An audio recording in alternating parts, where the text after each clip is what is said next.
At 3:30, we got our first of our 3:30 games. There's a lot of them, by the way. Arguably the least interesting game. We got Northern Illinois, who's 1-0, traveling to number 5 Notre Dame, who's 1-0. Notre Dame favored by 28 points on NBC. Ethan Hampton for the Huskies. I don't know why the name slipped my head. He went 18-20 last week, threw for 320 yards, 5 touchdowns, 0 interceptions. A very efficient day for Hampton.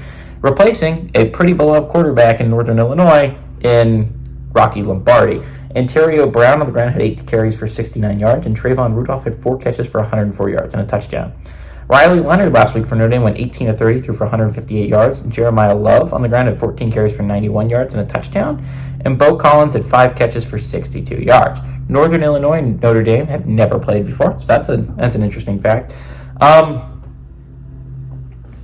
This should be a win for Notre Dame. It should be pretty easy. Northern Illinois last year maybe could have had an outside shot at competing, right? I mean, they were a solid team with Rocky Lombardi. They upset Boston College last year for a reason.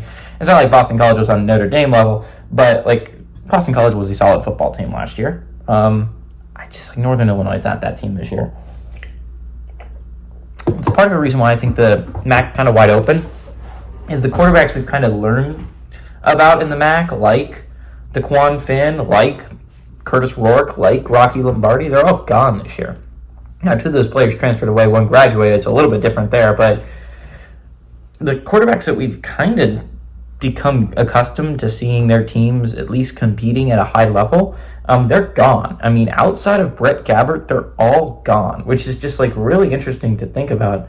Northern Illinois is a solid MAC team. I don't think they're a phenomenal MAC team, but I don't even think they're on the same caliber as Notre Dame. Notre Dame looked really good against Texas A&M. Texas A&M is a solid football team. I think Notre Dame has a chance at being a really, really good football team. Again, I don't know where they lose. I don't know where they lose down the stretch. I mean, they have a couple tough games. Like USC is going to be hard. Louisville is going to be hard. But like, I don't see this team not being a playoff team. If the Fighting Irish are not in the playoffs, that is a disappointment on the year for Fighting Irish fans, I would say. I think this is going to be a blowout on NBC. Give me the Fighting Irish to win and cover at home.